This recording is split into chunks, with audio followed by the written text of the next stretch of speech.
제목을 한번 같이 읽어볼까요? 통제할 것인가, 통치받을 것인가. 오늘 디모데전서 6번째 시간입니다. 디모데에게 감독으로 세울 사람은 어떤 사람이어야 하는지를 이야기하고 있습니다. 1절을 다시 읽어보면 미쁘다 이 말이요 곧 사람이 감독의 직분을 얻으려 함은 선한 일을 사모하는 것이라 함이로다. 자, 감독이라는 단어가 나왔는데 이 감독을 영어로 이 헬라어 단어를 직역한 것이 overseer라는 단어예요. 위에서 이렇게 본다. 그래서 공동체 전체를 보면서 사람들을 돌보는 거죠. 오늘날 교회로 보자면 목사, 장로가 여기에 해당이 됩니다. 베드로전서 2장 25절 같이 읽겠습니다. 너희가 전에는 목자와 감독 대신 이에게 돌아왔느니라. 그래서 예수님이 우리 영혼의 목자와 감독이 되시는 것처럼 또 하나님께서 교회 공동체에 목자들을 세우셔서 감독하는 일을 하게 하신다는 거죠. 자, 그런데 사람이 감독의 직분을 얻으려 함은 1절 다시 보여주시면 그 직분을 얻으려 함은 선한 뭐를 사모하는 것이라고요? 일을 사모하는 것이다. 자, 직분을 원하는 것은 일을 사모하는 것이다. 이 표현이 중요한 것 같아요. 왜냐하면 직분을 원하는 것인가 아니면 섬김을 원하는 것인가. 가끔 교회 성도님들 중에 여성도님들 중에 우리 남편도 교회 훌륭한 집사님, 장로님이 됐으면 좋겠다 이런 얘기들 하세요. 물론 좋은 소망인데 그러나 직분을 원하는 것인가 아니면은 섬김의 사역을 하기 원하는 것인가 이건 좀 다른 부분이라는 거죠. 예루살렘 초대교회에서 사도들 외에 직분자를 세운 것은 사도행전 6장에 7집사를 세운 것이 처음입니다. 그 내용을 한번 읽어보면 사도행전 6장 2절인데요. 같이 읽어볼까요? 우리가 제쳐놓고 접대를 일삼는 것이 마땅하지 아니하니. 교회 안에 과부들이 많았고 경제적으로 어려운 사람들을 돌보는 일을 해야 되는데 그 일을 잘 돌보지 못한 거예요. 그럼 사도들이 생각하기를 우리가 이 일을 해야 되는데 잘 못했네. 조금 더 신경 써서 하자. 이렇게 결정을 내린 게 아니라 우리는 하나님 말씀을 가르치는 일을 최우선으로 해야 되니까 이렇게 사람들을 구제하는 일은 그 일을 할 수 있는 직분자들을 세우자고 결정한 겁니다. 자, 그런데 오늘날 교회에서 직분은 있는데 직임이 없는 경우가 문제예요. 뭐 다 그렇진 않아요. 집사, 권사, 장로 타이틀이 있는데 실제로 아무런 봉사를 하지 않고 아무런 사역을 하지 않는 경우. 여러분 우리나라가 감투 문화라고 이야기를 하죠. 그래서 제가 이 부분을 인터넷상에 이렇게 쭉 찾아보니까 한국 사람들은 기본 명함이 한 3장은 된다. 제가 이런 사람입니다. 애들 학교에서 반장 부반장 시키고 싶어하고 직장에서든 교회에서든 동네 반상회에서든 동호회 모임이든 장을 하는 것을 좋아하는, 그러나 섬김의 일을 하기 원하기 때문에 오히려 감투를 내려놓는 분도 저는 본 적이 있어요. 예전에 어떤 선교단체 장이셨는데 그 선교단체가 상당히 큰 단체였어요. 근데 이분이 평생에 목사 안수를 받을 수 있는데 안 받는 거예요. 그래서 계속 전도사로 사역을 하셨어요. 이유가 뭐냐면 많은 선교사님들이 평신도 선교사도 있고 또 목사님들이 이제 선교사님도 하시는데 어떤 그룹이 됐든 간에 본인을 목사로 부르는 것보다는 전도사로 부르는 게 더 편하지 않겠느냐. 그래서 그분들이 자기를 편하게 부렸으면 좋겠고 나도 겸손히 섬겼으면 좋겠다. 이런 마음으로 그렇게 하시더라고요. 얼마나 귀한 생각입니까? 자, 그런데 오히려 역으로 감투는 좋아하는데 섬기는 건 원하지 않는 사람들이 간혹 있죠. 그러면 이제 자신도 병들게 만들고 공동체도 병들게 만듭니다. 오히려 섬김이라는 것은 감투나 직함이 없어도 할 수 있나요, 없나요? 할 수 있어요.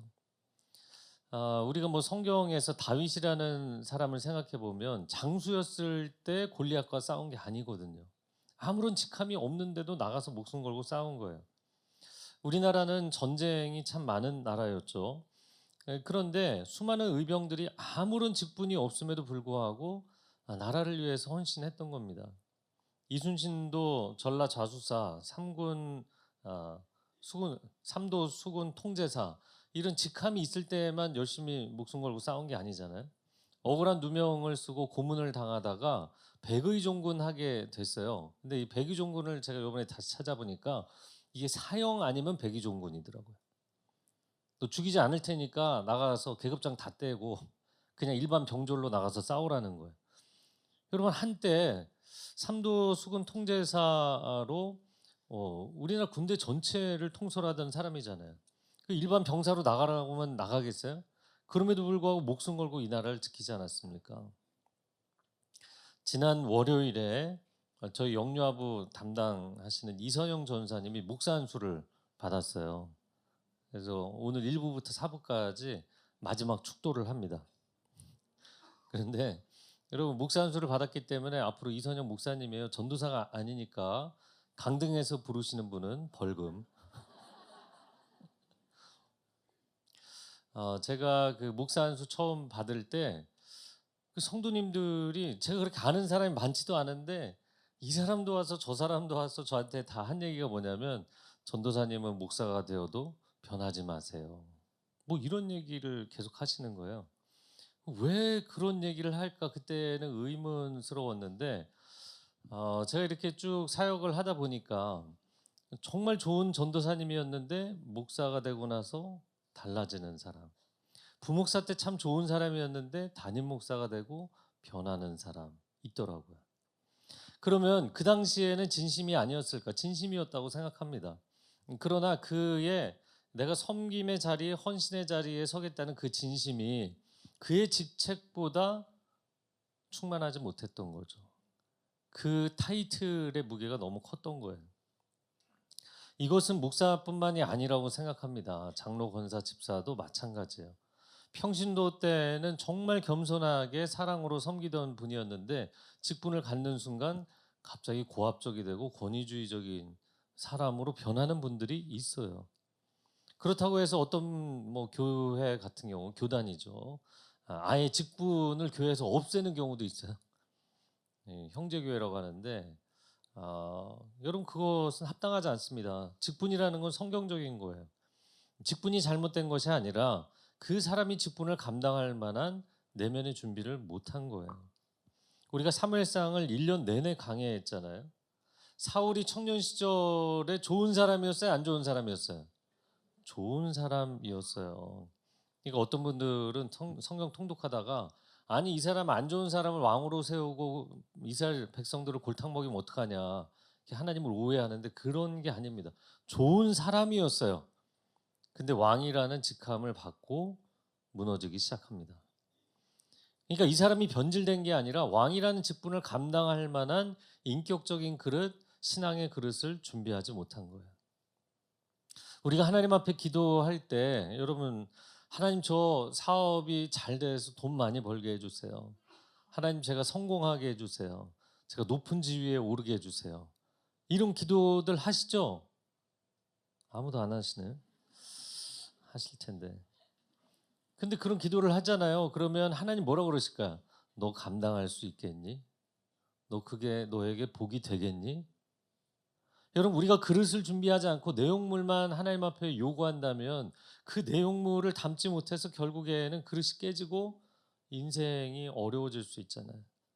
하나님은 우리의 직함, 소유, 지위가 아니라 우리의 영혼이 아름답게 성장하기를 원하시는 줄로 믿습니다.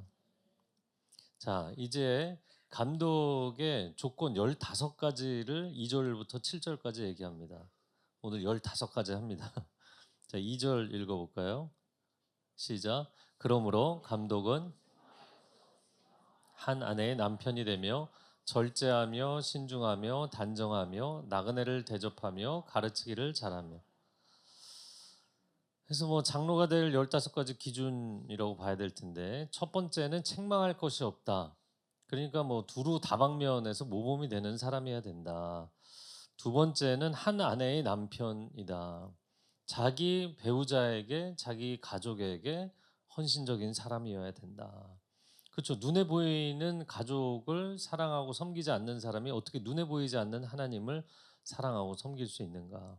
이건 굉장히 도덕적으로 관계적으로 중요한 기준이 됩니다. 자, 세 번째, 네 번째, 다섯 번째는 연결된 개념인데요. 읽어볼게요. 절제하며 신중하며 단정하다. 절제하며 신중하며 단정하다. 이 절제는 성령의 9가지 열매 중에서 몇 번째인가요? 9번째, 마지막 열매예요. 그래서 우리가 가질 수 있는 성령의 열매 중에서 완성을 의미하는 겁니다.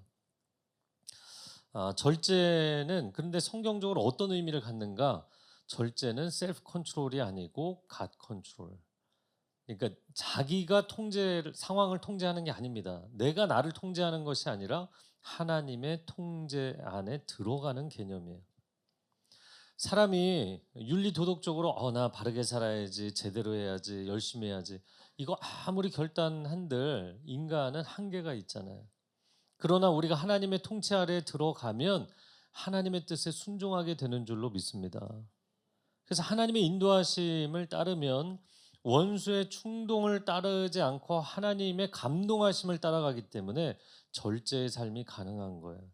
그리고 경솔함에 치우치지 않고 분별력을 갖고 신중하게 행동할 수 있고 삶이 단정하고 질서 있게 되는 것입니다. 그래서 절제와 신중과 단정이에요. 제가 한 사람이 떠올랐는데, 여러분 덴젤 워싱턴이라는 배우 좋아하는 분들 많지 않나요? 그는 원래 목사의 아들이었어요. 근데 그 아버지가 그 덴젤 워싱턴이 10대 초반 때 집을 나가 버립니다. 그래서 사춘기에 방황을 많이 했어요. 하지만 그 위기도 많았는데 어머니의 기도로 그 방황에서 돌아오게 됩니다. 어느 날 어머니의 헤어샵에서 할 일 없이 그냥 가만히 구석에 앉아 있는데 그 머리를 깎고 있던 앉아서 그 체어에 앉아갖고 머리를 깎고 있던 한 권사님이 거울에 보이는 구석에 앉아 있는 덴젤에게 이렇게 얘기를 했대요. 거의 예언이었는데 너는 앞으로 전 세계를 돌아다니며 수많은 사람에게 하나님의 말씀을 전하는 사람이 될 거야. 처음에는 그 말을 대수롭지 않게 생각을 했는데 그 말이 계속 따라다닌 거예요. 그가 20대 때부터 헐리우드에 이제 배우 지망생으로 들어가게 됐는데 수많은 파티와 수많은 유혹이 있는 그 헐리우드에서 나를 지켜준 것은 기도였다. 밤마다 자신의 슬리퍼를 침대 밑에 깊숙이 밀어 넣는데요. 그러면 아침에 일어날 때 그 슬리퍼를 꺼내기 위해서라도 무릎을 꿇게 된다. 아침 첫 시간 하나님 앞에 무릎 꿇고 기도하며 하나님, 이 하루도 내가 하나님의 뜻에 따르며 살게 해주십시오. 그 기도가 평생을 지켜주었다. 지난 2024년에 목사 안수를 받았어요. 네. 그때가 나이가 70세 되던 해입니다. 지금도 작품을 고를 때 교훈적인 메시지가 있는 작품만 고른다고 합니다. 그래서 여러분 덴젤 워싱턴이 나왔던 작품들 기억해 보시면 대부분 권선징악적 메시지가 강한 영화들이에요. 그 영화들을 통해서 전 세계의 사람들에게 하나님 메시지를 전하는 인생을 살아온 거예요. 저와 여러분이 정말로 절제하며 신중하며 단정한 삶을 살기를 원한다면 자기 통제가 아니라 하나님의 통치 아래 들어가시기를 바랍니다. 자, 여섯 번째와 일곱 번째는 나그네를 대접하고 말씀을 잘 가르치라. 나그네와 고아와 과부, 삶의 상황이 어려운 사람들을 섬기고 돕는 것, 이것은 모든 크리스찬에게 해당되는 덕목입니다. 여러분의 시간과 물질을 이렇게 어려운 분들과 나누는 것을 아까워하지 마시기 바랍니다. 그러면 하나님도 여러분을 도와주시는 걸 아까워하지 않으실 것입니다. 제가 이제 많은 분들을 만나잖아요. 근데 때로 교회에서 봉사도 열심히 하시고 또 리더의 역할도 잘하는데 본인의 돈을 다른 사람을 위해서 쓰는 건 아까워하시는 분들이 간혹 있어요. 저는 그게 안타깝더라고요. 왜냐하면 여러분 누군가를 사랑하면 맛있는 국밥이라도 한 그릇 대접하고 싶고 맛있는 음료수라도 하나 사주고 싶은 게 인지상정 아닌가요? 그렇죠? 여러분 다 그렇게 살고 계시죠? 그게 사람의 보통의 마음이거든요. 저는 그래서 나그네 대접과 말씀 티칭이 다르지 않다고 생각합니다. 제가 이제 항상 설교 준비를 할 때 나 밥을 짓는다 이런 생각합니다. 그래서 새벽 설교를 할 때는 새벽 밥을 짓는다. 옛날 요즘도 여러분 그러신지 모르겠는데 어머니들이 전날 저녁에 밥을 많이 해서 남아도요 아침에 가족들을 위해서 따끈따끈한 새 밥을 짓는 거예요. 새벽부터 일어나서 그런 마음인 거죠. 밥 한 그릇을 먹이는 정성과 이 말씀 한 그릇을 먹이는 정성이 다르지 않다고 생각합니다. 한 영혼을 살려내기 위해서 한 영혼의 그 마음에 인생에 온기를 더해주기 위해서 최선을 다하는 것. 어떻게 해야 말씀을 쉽게 바르게 풍성하게 먹일 수 있을까? 그것은 뭐 저의 고민일 뿐만 아니라 여러분 말씀의 통로가 되는 여러분의 고민이 될 수 있기를 바랍니다. 우리가 신생아에게는 젖을 물리고 영유아에게는 이유식을 먹이고 장성한 사람에게는 단단한 음식까지 먹이는 거잖아요. 그렇게 여러분이 말씀 안에서 성장해서 여러분 가운데 보라통독 많이 하셔서 말씀에 통달한 사람들이 나오시기를 축복합니다.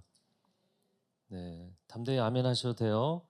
자, 새신자가 묻다 그리고 많은 변증서들을 통해서 기독교 변증에 통달한 사람들이 나오시기를 축복합니다. 그렇게 해서 우리가 다른 사람에게 말씀의 꼴을 먹이는 거죠. 자, 3절 말씀 같이 읽어볼까요? 시작. 술을 즐기지 아니하며 구타하지 아니하며 오직 관용하며 다투지 아니하며 돈을 사랑하지 아니하며.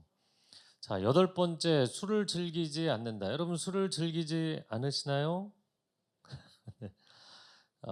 세상 향락이 아니어도 나는 예수님 믿는 즐거움으로 산다 이거예요. 제가 중학생 때 아직도 기억나요. 버스를 타고 가면서 그런 기도를 했던 기억이 나요. 이게 저희 집은 알코올 문제가 있는 집이었기 때문에 제가 하나님 앞에 기도했던 건 이거예요. 하나님, 제가 술 마시지 않고도 세상 사람보다 훨씬 더 행복하고 충만하게 살 수 있다는 것을 제 삶에서 경험할 수 있게 해주십시오. 이게 기도 제목이었어요. 여러분 초신자들에게 당장에 술 끊으시라고 이렇게 얘기하지 않습니다. 그건 너무 무리한 요청이 될 수 있으니까. 그러나 요즘 뭐 직장 회식 문화도 굉장히 많이 변했잖아요. 그럼에도 여전히 술을 강요하는 회사들이 있긴 하더라고요. 그런데 여러분이 이 생각을 하시면 좋겠어요. 내가 사회생활을 시작하면서 술에 손을 댈 수밖에 없는 그런 회사의 강압적인 문화에서 자랐다.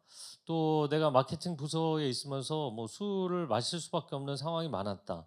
그래도 여러분의 신앙이 성장하고 여러분의 직급이 올라가고 세월이 지나면 술의 영향력에서 스스로 결단하고 내려놓을 수 있는 시점은 반드시 오게 돼 있어요.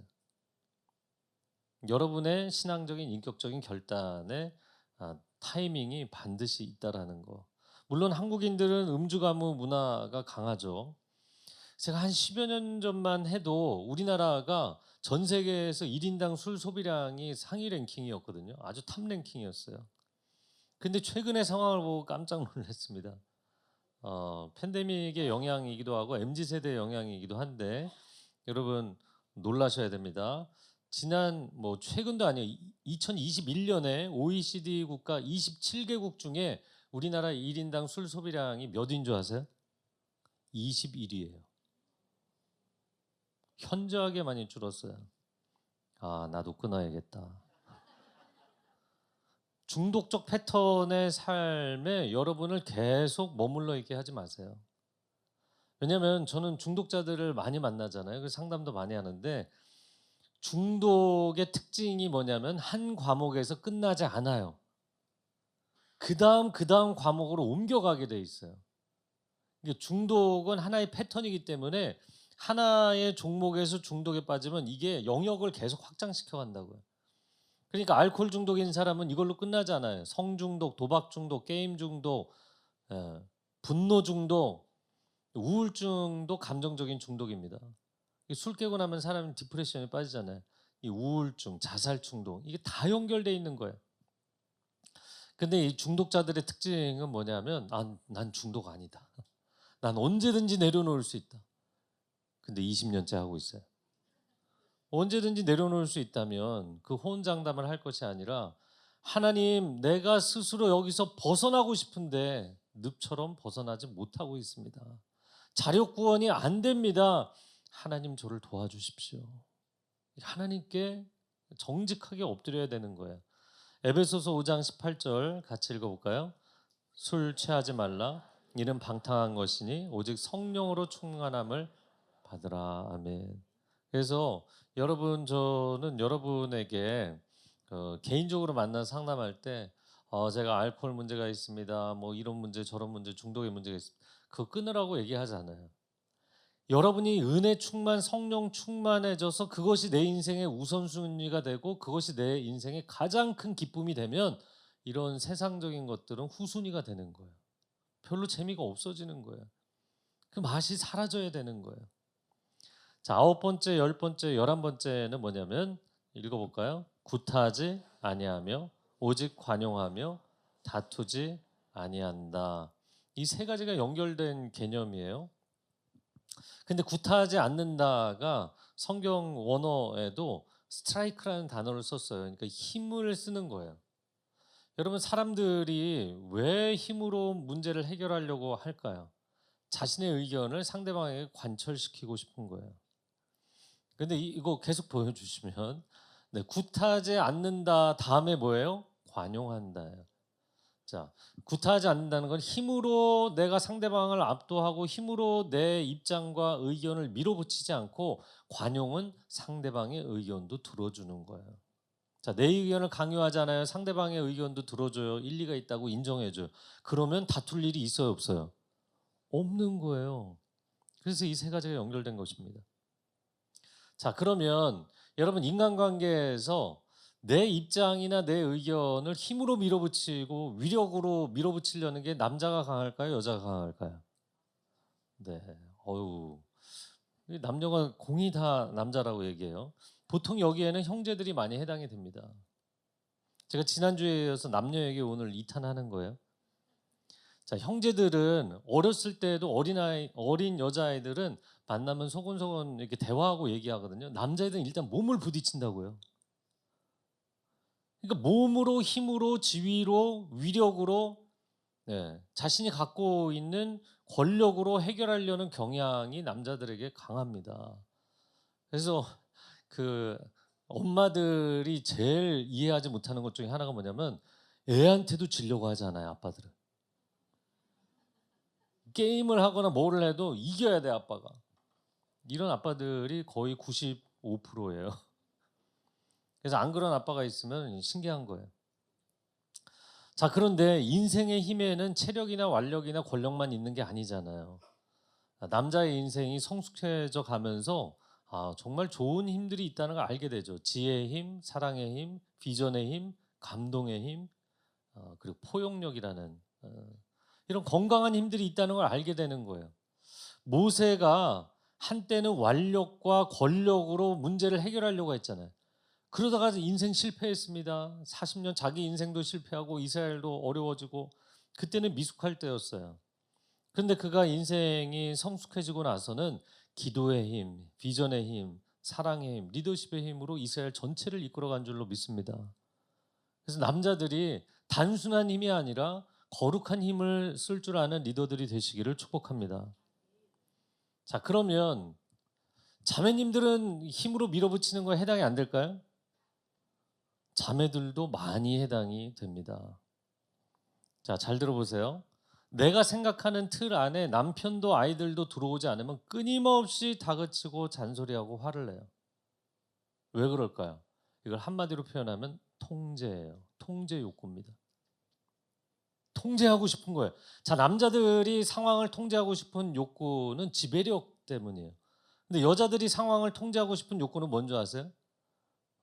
제가 이제 묵상을 해보니까 이건 안정지향이기 때문이에요. 안정감을 원해요. 남자들은 모험심이 있지만 여성들은 안정을 원하거든요. 근데 남편이 하는 걸 보니까 불안불안해. 애들이 하는 걸 보면 불안불안해. 그래서 아니, 그렇게 하면 안 되고 이렇게 해야 된다고, 이렇게 해야 된다고.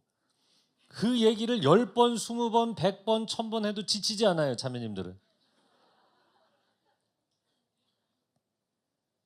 이제 그거를 듣는 가족들이 시들시들 이제 지쳐가는 거죠. 엄마는 안 지쳐. 자, 그런데 제가 아까 얘기했잖아요. 크리스찬의 통제는 셀프 컨트롤이 아니라 갓 컨트롤.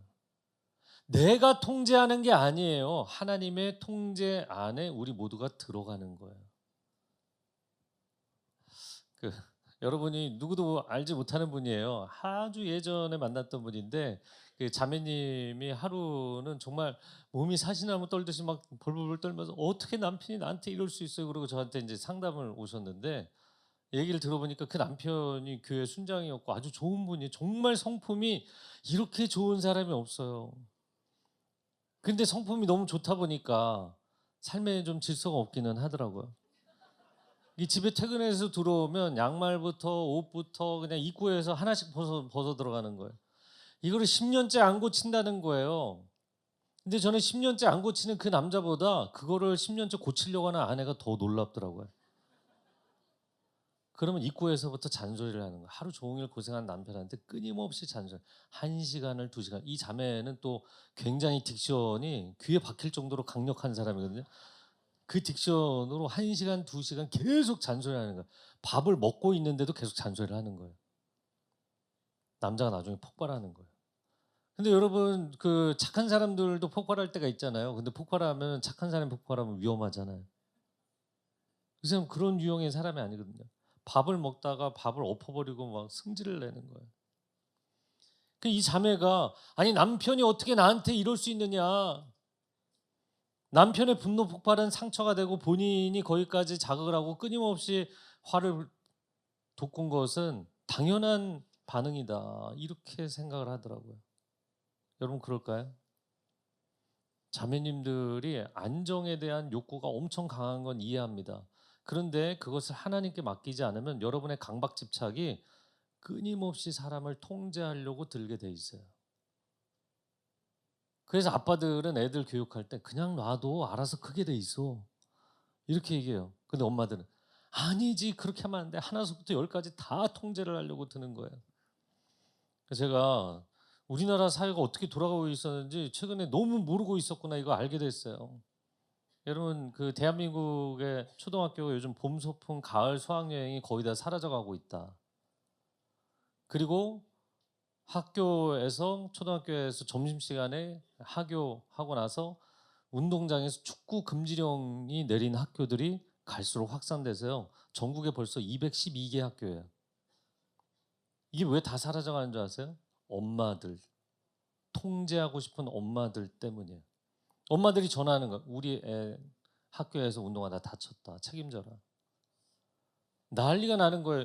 여러분 인생이 아니 다치는 아픔이 없이 대가지불이 없이 뭔가가 이루어지는 경우가 있어요 없어요?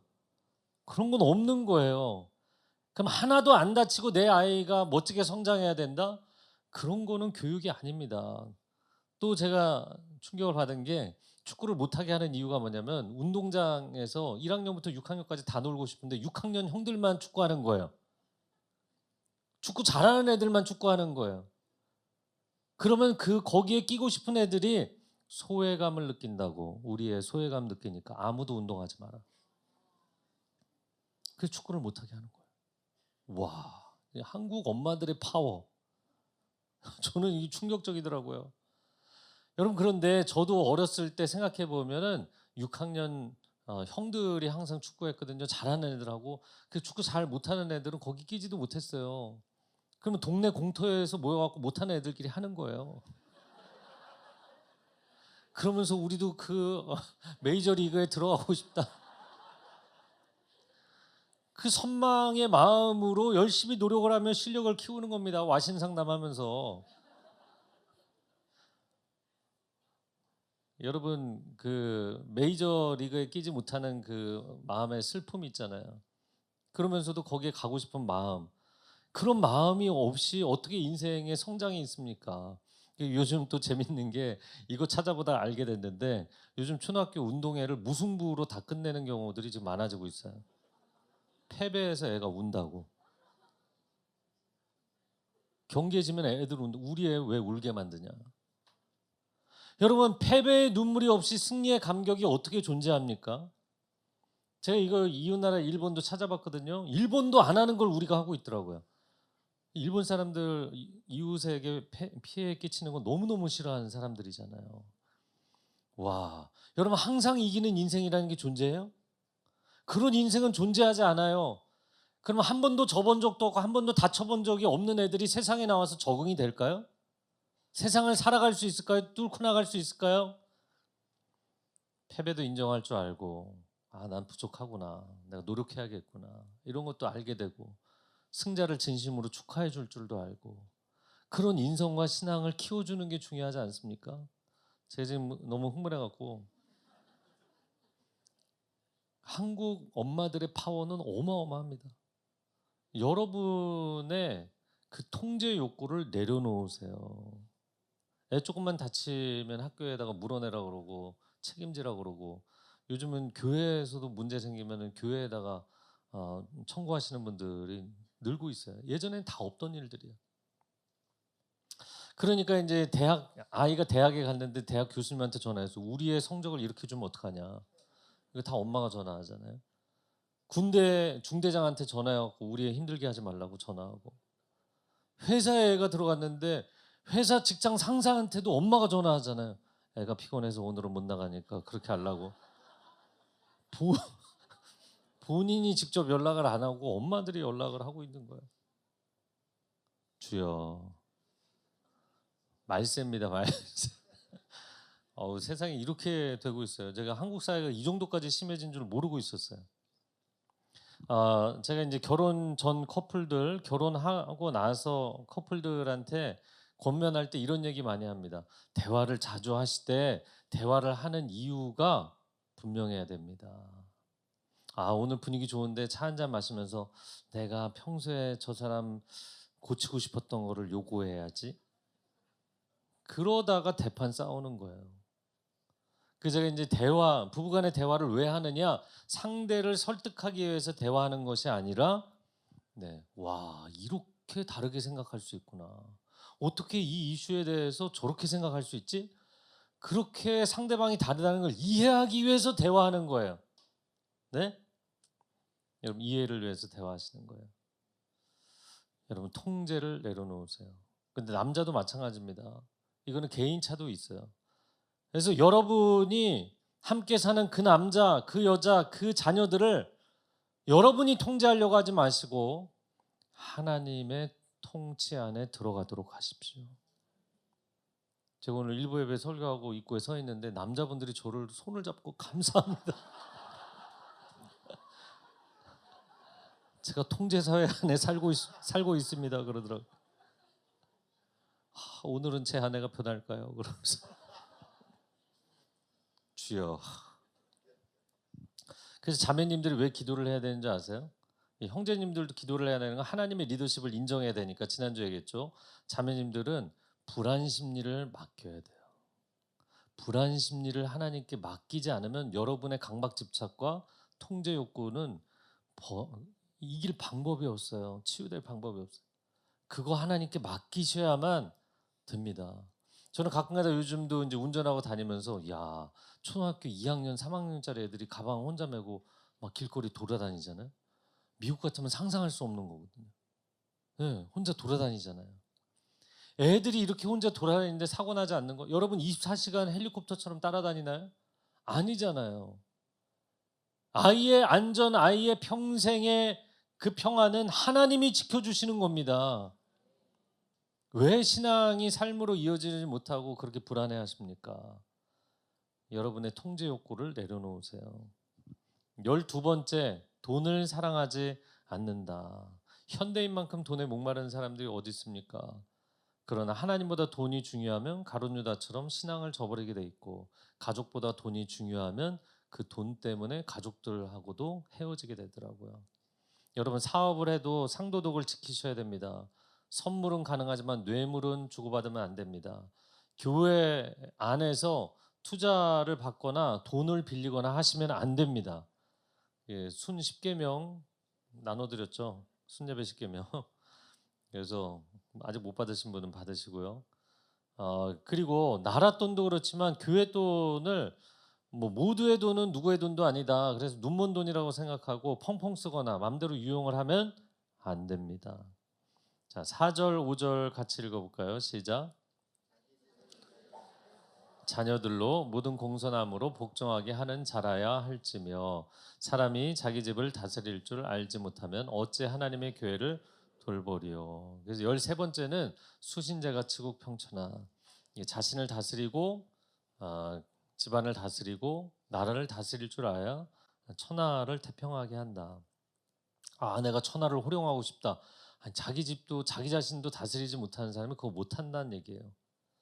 여러분, 우리가 사회에서 교회에서는 리더 역할을 하는데 자기 집에서 자녀들에게 자발적인 순종과 존경을 못 받는다? 이건 문제가 있다는 거예요. 그런 분들은 빨리 여러분 문제의식을 가지셔야 돼요. 제가 쭉 목회를 해오면서 여러분 그 사회에서도 정말 성공하신 분이고 또 교회적으로 봐도 교회에서도 존경받는 리더인데 자녀들은 방황하고 자녀들은 우울증에 빠지고 그런 경우들이 많더라고요. 그리고 제가 알게 되는 거는 자녀들이 와서 저한테 제보를 하니까 우리 아버지가 어떤 줄 아세요? 우리 어머니가 어떤 줄 아세요? 이렇게 제보를 하니까 그 제가 생각을 해봤어요. 그런 이제 자녀들도 그렇고 부모님도 그렇고 제가 만나서 상담할 때 항상 하는 얘기가 있어요. 우리가 다 비정상적으로 산 겁니다. 그렇잖아요. 저도 학생 때 주님 만나고 나서 목적을 가지고 정말 열심히 공부했거든요. 목회 사역도 정말 열심히 했어요. 근데 생각해 보면 이게 다 비정상적으로 산 거예요. 정신 건강상 보면 이건 정상적이지 않은 거예요. 남들 놀 때 같이 노는 게 정상이에요. 애들 밥 먹을 때 같이 밥 먹는 게 정상이에요. 샌드위치 하나로 해결하면서 공부하고 남들 잘 때 나는 밤새면서 공부하고 이거 다 비정상적으로 산 거란 말이에요. 자, 그런데 나는 이렇게 일반적이지 않게 살았어도 나는 사명감이 있으니까 스스로 결단하며 산 거는 좋은 겁니다. 그런데 문제는 내가 나의 인생을 통제했던 그 수준과 강도를 아이한테 요구하면 아이는 숨이 막히는 거예요. 괴로운 거예요. 그래서 그 자녀가 그 부모의 방식을 따라가도 불행하고 그게 안 돼도 불행해지는 거예요. 저는 아빠들에게 꼭 드리고 싶은 얘기가 아빠들 상담하다 아빠들은 그냥 화나면 뛰쳐나가시기도 하거든요. 그 뭐냐면 아빠들이 제일 하기 힘들어하는 게 자기가 잘못했다는 걸 인정하는 거. 이걸 인정하는 순간 내 인생이 무너진다고 생각하더라고요. 아니에요. 저도 아들들한테 사과할 때 많아요. 나는 지금까지 열심히 공부했고 열심히 직장 생활했고 열심히 사업했고 내가 가정을 위해서 안 해준 거 없이 열심히 하지 않았냐. 난 잘못한 거 없다. 너희들이 못 따라온 거지. 그렇게 얘기하지 마시고 내가 과도하게 열심히 산 게 비정상적으로 산 거구나. 근데 그거를 아이한테 압박한 게 잘못한 것이구나. 이걸 인정을 하시고 잘못을 이야기하시고 하나님 앞에 하나님 제 열심으로 마치 내가 모든 것을 이룰 수 있는 것처럼 착각한 거 회개합니다. 여러분 가족을 통제하려고 하지 마시고 내려놓으셔야 돼요. 하나님이 우리를 인격적으로 대해 주신 것처럼 우리도 가족을 인격적으로 대해야 하는 겁니다. 아멘. 네, 6절 말씀 같이 읽어볼까요? 시작. 새로 입교한 자도 말지니 교만하여져서 마귀를 정죄하는 그 정죄에 빠질까 하미요. 네, 이어서 7절도 읽겠습니다. 7절 시작. 또한 외인에게서도 선한 증거를 얻은 자라야 할지니 비방과 마귀의 올무에 빠질까 염려함이라. 자, 15번째 세상에서도 인정을 받아야 된다. 자, 교회에서 신앙심이 좋고 뭐 사역도 열심히 하십니다. 인정을 받아도 사회적으로 무리를 일으켰거나 범죄 경력이 있거나 이런 사람을 교회에서 리더로 세우기는 어렵잖아요. 예루살렘 초대교회를 생각해 보면 사도행전 2장 47절 하나님을 찬미하며 또 온 백성에게 칭송을 받으니 주께서 구원받는 사람을 날마다 더하게 하시니라. 세상에 비난받는 교회가 아니라 세상에 칭찬을 받는 교회, 세상을 아름답게 변화시킬 수 있는 교회가 되어야 할 것입니다. 제가 오늘 나눈 이야기는 교회 리더십은 이런 조건이 필요하다 이런 얘기였지만 결국에는 우리 모두에게 해당되는 이야기예요. 한마디로 얘기하자면 저를 따라해보세요. 인격적인 신앙. 인격적인 신앙이 되어야 됩니다. 하나님이 나를 인격적으로 대해주신 것처럼 나도 나의 삶에 있어서 나 자신도 인격적으로 대하고 내 가족들, 내 곁에 있는 사람들을 인격적으로 대하는 것. 저를 한번 따라해보세요. 통제가 아니라 통치입니다. 통제하려고 하지 마시고 그걸 하나님께 맡기시고 하나님의 통치 가운데 들어가야 돼요. 하나님이 우리에게 너무너무 인격적이셔서 우리가 잘 이해를 못할 정도로 하나님이 인격적이신데, 대표적인 거 제가 늘 얘기하지만 선악과를 따먹느냐 안 따먹느냐에 따라 인류 역사가 달라지는 거잖아요. 그런데 그 중요한 선악과도 우리에게 선택을 맡기셨다는 거예요. 더 충격적인 것은 죄로 인해서 망가진 세상 구원할 수 있는 유일한 길은 십자가 구원이잖아요. 근데 그 십자가의 구원조차 하나님이 우리에게 선물로 주시고 스스로 선택하라고 하신다는 거예요. 여러분의 자녀가 선악과 따먹으려고 하면 그거 가만히 두겠어요? 아마 가둬둘걸요. 네. 십자가 구원을 받아들여야 되는데 내가 지금 아이가 암투병하면서 시들시들 죽어가는데 이 약을 먹어야 산다 그러는데 애가 안 먹겠다 그러면 여러분이 엄마 아빠면 어떻게 하시겠냐고요. 그러니까 하나님의 인격적이심은 우리의 상상을 초월합니다. 여러분은 여러분의 자녀들에게 얼마나 인격적으로 대하는가. 내가 다 결정해주고 싶어요. 여러분의 불안과 근심과 걱정을 하나님께 맡기세요. 결국에는 스스로가 원해야 그 길을 가는 거예요. 책 한 쪽을 읽는 것조차도, 밥 한 숟갈을 뜨는 것도 본인이 원해야 할 수 있는 거예요. 인간에게 자유가 없으면 그것은 인생이 아닙니다. 그 자유가 없으면 죽음을 달라고 이야기하는 거예요. 하나님은 우리에게 자유를 주셨어요. 여러분에게 방종을 권면하는 게 아닙니다. 스스로 원해서 그 길을 갈 수 있는 인생을 만드셔야 된다. 나 자신도, 내 배우자도, 내 자녀도. 여기에 우리 가정의 소망이 있는 줄로 믿습니다.